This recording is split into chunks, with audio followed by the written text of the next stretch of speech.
Hi, I'm Vicki Day, graphic designer and illustrator for Adams Ferryker Farms. I've worked in the marketing department for over 15 years. I also write a food column twice a month in the Southern Duchess News, and I love good food. I'm going to share with you my technique for making restaurant quality creme brulee at home. There's only 4 ingredients to creme brulee: cream, eggs, sugar, and vanilla.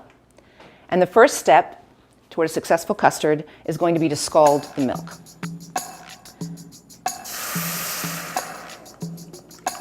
Scalding accomplishes a few things. It speeds up the overall cooking time. It also melts the sugar, and it will impart whatever flavoring you have, in this case the vanilla, throughout the warm custard. So I'm mixing the cream, the sugar, and the vanilla. And I'm going to scald that over medium heat. Scalding doesn't require any special equipment. All you really need is to keep an eye on it. In about 10 minutes, you'll start to see small bubbles form around the edges, and that's when it's done.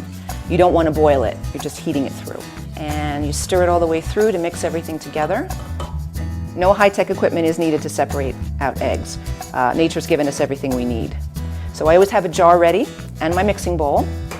Try to crack the egg as close to the center as you can. The whites should fall nicely into the jar. You're cupping the yolk with the shells, and the yolk goes in the bowl. We're going to use 10 eggs for this, but we just need the yolks. So we'll be reserving the whites for another purpose, meringue or maybe macaroons. And you want to keep these covered in the refrigerator and use them within about 2 days.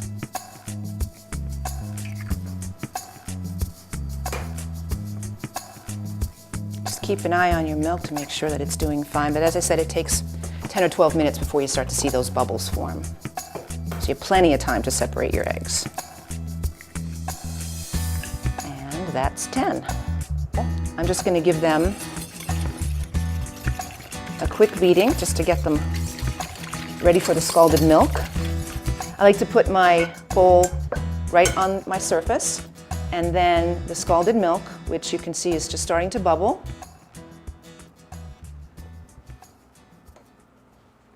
Put that right next to my bowl.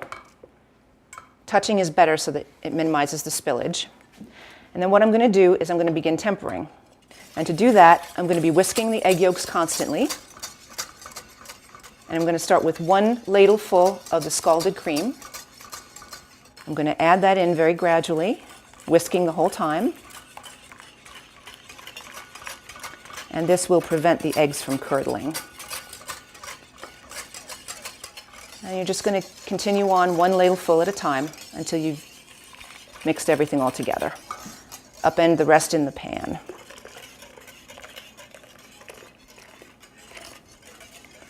Okay. Okay. And the next step is just filling your ramekins. You want to make sure that they're in a nice flat baking dish so that they cook evenly. And the first step is we're going to go 1 ladle at a time and divide this up among all the ramekins in the baking dish. We'll go back and add a little bit more when we're done filling all of them. And next is the water bath.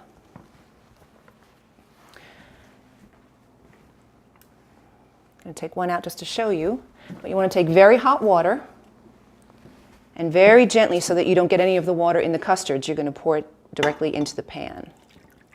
It needs to come about halfway up the sides of the ramekins. Okay, so now that the ramekins are filled, we're going to bake these in a 325 oven. Again, it's that low, gentle heat that we want. Put that in the center rack of your oven. And let that go for about 35 minutes. We'll check it then. I already have some baked, so you can see. And these are a little bigger. These are in the 8-inch, or the 8-ounce ramekins. There we go. So once they're out of the oven, you can leave them in the water bath for about 15 minutes so that they're just cool enough for you to handle, and set them on a rack to cool. And then what you'll do is you'll chill them in the refrigerator for at least 3 hours. 3 to 4 is really optimum. And then it's the fun part. It's time to get the sugar on top. I already have some that are chilled, so I can show you that. we're going to do is take about 2 teaspoons of sugar and sprinkle it on the top of each of the cooled custards. Now there are different methods for bruleeing the sugar. I prefer my little creme brulee torch. I invested in this because I make it often enough that it's worth it, but it's a fun little gadget to have. You can also do it in the broiler. When I first started making it, I didn't have a torch, so that's what I did. And then I started using a blowtorch, which was a little cumbersome, but it got the job done. So if you want to put them in the broiler, I would suggest putting them back in a baking pan and putting some ice around it, because they have to be under the broiler for a longer period of time and it tends to warm up the custard, which you really don't want. So, now the fun part. The torch should be about 2 inches from the top, and you're just going to keep it on that sugar until you see it start to bubble, and then turn a beautiful golden brown. And it smells incredible. And by the way, you can, once these are chilled, you can wrap them in plastic wrap and keep them in the refrigerator for about 2 days. But you don't want to have the topping on it. You want to do that right at the time that you serve it, otherwise it'll be soggy and it won't have that nice crackly characteristic.